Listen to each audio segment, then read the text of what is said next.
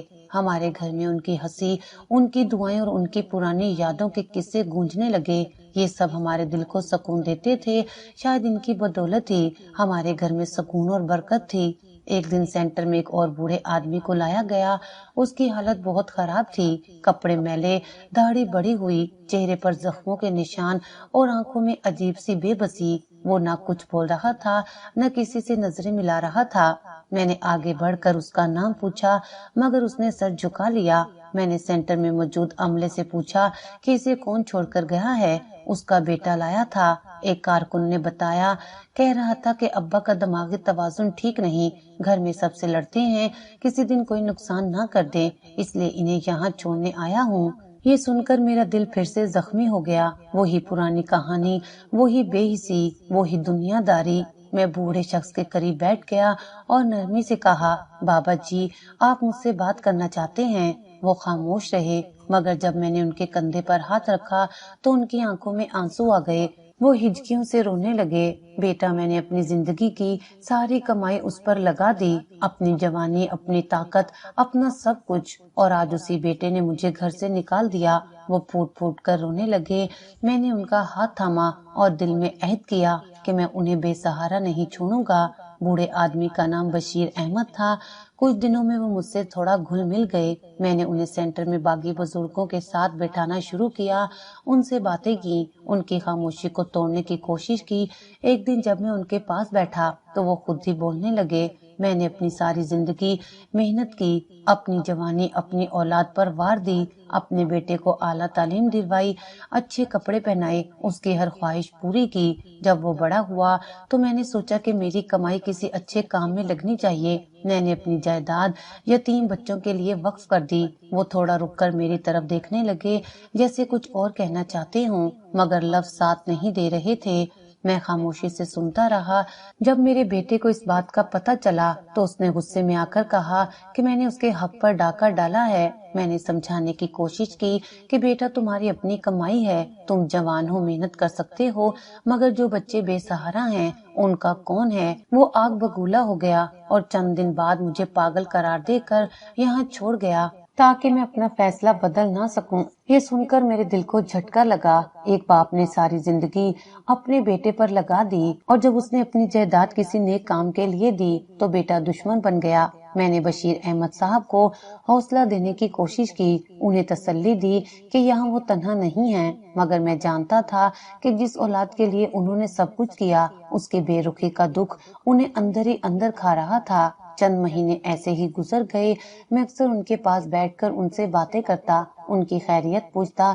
وہ مجھے بیٹے کی طرح چاہنے لگے تھے اور میں بھی ان کی عزت اپنے والد کی طرح کرنے لگا تھا، مگر وقت کے ظالم پہیے کو کون روک سکتا ہے؟ ایک دن جب میں ان کے کمرے میں گیا تو وہ خاموشی سے لیٹے ہوئے تھے۔ میں نے انہیں آواز دی مگر وہ ٹس سے مس نہ ہوئے۔ جب ہاتھ لگایا تو وہ دنیا سے جا چکے تھے۔ میری آنکھوں میں آنسو آ گئے۔ ایک اور بے بس باپ اولاد کی بے وفائی کا بوجھ لیے اس دنیا سے چلا گیا۔ میں نے ان کے لیے وہ سب انتظام کیا جو ایک بیٹے کو کرنا چاہیے تھا اور انہیں عزت و احترام کے ساتھ دفن کیا، مگر ان کی کہانی میرے دل پر ایک اور زخم چھوڑ گئی۔ اس دن سینٹر میں کافی رش تھا، کچھ نئے بزرگ یہاں داخل کیے جا رہے تھے، کچھ کے لیے ان کے عزیز و اقارب آئے ہوئے تھے۔ میں اپنی روزمرہ کی ذمہ داریوں میں مصروف تھا جب ایک نوجوان اپنی بوڑھی ماں کو سہارا دے کر سینٹر کے اندر لایا۔ وہ عورت نقاہت سے چل رہی تھی، اس کے چہرے پر اداسی اور آنکھوں میں عجیب سی بے بسی تھی، جیسے وہ جانتی ہو کہ اسے چھوڑ کر جایا جا رہا ہے۔ انچارج صاحب، یہ میری ماں ہے، نوجوان نے کہا۔ اب یہ اکیلی رہنے کے قابل نہیں رہی، بار بار گر جاتی ہیں، باتیں بھی الٹی سیدھی کرنے لگی ہیں، ہم ان کا خیال نہیں رکھ سکتے، اس لیے انہیں آپ کے حوالے کر رہے ہیں۔ میں نے جیسے ہی اس نوجوان کے چہرے کی طرف دیکھا میرے قدم وہیں جم گئے، میری سانسوں کی رفتار رکنے لگی، میں آنکھیں پھاڑ کر اس کا چہرہ دیکھنے لگا۔ یہ میرا سوتیلا بھائی تھا، وہی بھائی جس کے لیے میں نے اپنے باپ کی مار کھائی، جس کے لیے میں نے ہر تکلیف برداشت کی، وہی بھائی آج اپنی سکی ماں کو یہاں چھوڑنے آیا تھا۔ میری نظریں اس بوڑھی عورت کی طرف اٹھی، یہ وہی عورت تھی جس نے میری ماں کی جگہ لے لی تھی، جو میری سوتیلی ماں تھی، جس نے مجھ پر ظلم کیے مگر جسے میں نے پھر بھی ماں کا درجہ دیا تھا۔ آج وہی عورت بے بس کھڑی تھی اور جس بیٹے کے لیے اس نے مجھے ٹھکرا دیا تھا وہی اسے چھوڑنے آیا تھا۔ میرا دل خون کے آنسو رو رہا تھا۔ میں نے زندگی میں بے شمار ظالم اولادیں دیکھی تھیں، مگر آج اپنی آنکھوں سے اپنی ہی زندگی کا سب سے بڑا المیہ دیکھ رہا تھا۔ میں نے اپنے سوتیلے بھائی کا بازو پکڑ کر سختی سے روکا۔ تمہیں شرم نہیں آتی؟ یہ وہی ماں ہے جس نے تمہیں پال پوس کر بڑا کیا اور آج تم اسے اس حال میں چھوڑ کر جا رہے ہو۔ میری آواز غصے سے لرز رہی تھی مگر وہ بے حسی سے میرے ہاتھ کو جھٹک کر پیچھے ہٹ گیا۔ دیکھو رضوان بھائی، اس نے طنزیہ مسکراہٹ کے ساتھ کہا، میں یہاں کوئی بحث کرنے نہیں آیا، ہم پہلے ہی ان کی کافی خدمت کر چکے ہیں، لیکن اب ان کا دماغی توازن ٹھیک نہیں رہا۔ میں نے فیصلہ کر لیا ہے اور تم مجھے روک نہیں سکتے۔ میں نے بے بسی سے اپنی سوتیلی ماں کی طرف دیکھا، وہ خاموش کھڑی تھی جیسے کچھ سن ہی نہ رہی ہوں۔ میں نے آہستہ سے کہا، ماں میں تمہیں اپنے ساتھ لے چلتا ہوں، میں تمہیں اس طرح اکیلا نہیں چھوڑ سکتا۔ وہ چونک کر میری طرف دیکھنے لگی جیسے کوئی اجنبی ہو، پھر وہ سہمی ہوئی آواز میں بولی، تم کون ہو؟ یہ سن کر میرا دل جیسے کسی نے مٹھی میں جکڑ لیا ہو۔ ماں، میں رضوان ہوں، تمہارا بڑا بیٹا، میں نے نم آنکھوں سے کہا مگر وہ پیچھے ہٹ گئی۔ نہیں، میرا بیٹا تو مر چکا ہے، وہ تو بہت سال پہلے مر گیا تھا۔ میرے آنسو بہنے لگے۔ میں سمجھ گیا کہ یا تو عمر کے بڑھنے کی وجہ سے وہ سب کچھ بھول چکی تھی یا پھر شاید انہیں اپنی کی زیادتیوں کا احساس تھا اور وہ حقیقت کا سامنا کرنے سے ڈر رہی تھی۔ میرا بھائی ایک نظر ہم دونوں کو دیکھ کر بولا، بس اب یہ تمہاری ذمہ داری ہے، اور وہاں سے چلا گیا۔ میں نے اپنی سوتیلی ماں کا ہاتھ تھاما، چلو اماں، میں تمہیں اکیلا نہیں چھوڑوں گا۔ وہ ایک پل کے لیے مجھے دیکھتی رہی، پھر تھکے تھکے قدموں سے میرے ساتھ چل پڑی۔ میں اپنی ماں کو لے کر گھر آ گیا۔ بیوی نے دروازہ کھولا تو میں نے کہا، یہ میری ماں ہے، اب یہ ہمارے ساتھ رہیں گی۔ میری بیوی نے مسکرا کر ماں کے پاؤں چھوئے۔ اماں، آپ ہماری طرف سے بے فکر ہو جائیں، ہم آپ کا پورا خیال رکھیں گے۔ ماں خاموشی سے اندر چلی گئی۔ وہ کچھ بول نہیں رہی تھی، زیادہ تر وقت ایک ہی جگہ بیٹھی رہتی، کبھی کھانے سے انکار کر دیتی، کبھی کسی چیز کی خواہش ظاہر ہی نہ کرتی۔ میں جب بھی ان سے بات کرتا وہ مجھے خالی نظروں سے دیکھتی جیسے میں کوئی اجنبی ہوں۔ وہ کیوں نہیں پہچان رہی مجھے؟ میں نے ایک رات بیوی سے کہا تو اس نے میرے کندھے پر ہاتھ رکھ کر کہا، کچھ زخم دیر سے بھرتے ہیں، آپ نے انہیں پچھلے کئی سالوں سے نہیں دیکھا، ان کا دل سخت ہو چکا ہے، مگر محبت سے ہر سخت دل موم ہو سکتا ہے۔ یہ بات میرے دل کو لگ گئی۔ میں نے ماں کے ساتھ وقت گزارنا شروع کیا، انہیں اپنے ہاتھوں سے کھانا کھلانے کی کوشش کرتا، انہیں باہر چہل قدمی کے لیے لے جاتا، پرانی باتیں کرنے کی کوشش کرتا۔ میں نے گھر کے ایک کونے میں ایک چھوٹا سا عبادت کا گوشہ بنا دیا جہاں میں اور میری بیوی انہیں بٹھا کر قرآن سنتے، انہیں سکون دینے کی کوشش کرتے۔ ایک دن میں ان کے پاس بیٹھا ان کا ہاتھ تھامے بات کر رہا تھا کہ اچانک ان کی آنکھوں میں آنسو آ گئے۔ وہ مجھے غور سے دیکھنے لگی اور دھیرے سے بولی، تم رضوان ہو، میرا بیٹا ہو؟ میرے جسم میں سنسنی دوڑ گئی۔ میں نے روتے ہوئے ان کے ہاتھ چوم لیے۔ ہاں ماں، میں رضوان ہوں۔ وہ پھوٹ پھوٹ کر رونے لگی۔ میں نے تمہارے ساتھ بہت برا کیا، میں نے تمہیں چھوڑ دیا تھا اور آج میری اپنی اولاد نے مجھے چھوڑ دیا۔ میں نے انہیں گلے لگا لیا۔ ماں، سب کچھ بھول جائیں، میں نے آپ کو معاف کر دیا، اب آپ میرے پاس ہیں ہمیشہ کے لیے۔ اس دن میری ماں نے پہلی بار سکون کا سانس لیا۔ میں نے محسوس کیا کہ برسوں کی تکلیف کے بعد اب وہ واقعی ایک ماں کی طرح میرے ساتھ تھیں۔ ماں نے پہلی بار مجھے پہچانا تھا اور ان کے آنسو میری آنکھوں میں بھی تیرنے لگے تھے۔ برسوں کی جدائی، تکلیف اور بے اتنائی کا بوجھ ایک ہی لمحے میں ختم ہو چکا تھا۔ وہ اپنے لرزتے ہاتھ میرے چہرے پر پھیر رہی تھیں جیسے یقین کرنا چاہ رہی ہوں کہ میں حقیقت میں ان کے سامنے ہوں۔ میں نے تمہیں بہت تکلیف دی رضوان، میں تمہیں ماں کی محبت نہیں دے سکی، میں نے تمہیں پرایا سمجھا اور اپنے ہی گھر سے نکال دیا، اور آج میری اپنی اولاد نے میرے ساتھ وہی کیا جو میں نے تمہارے ساتھ کیا تھا۔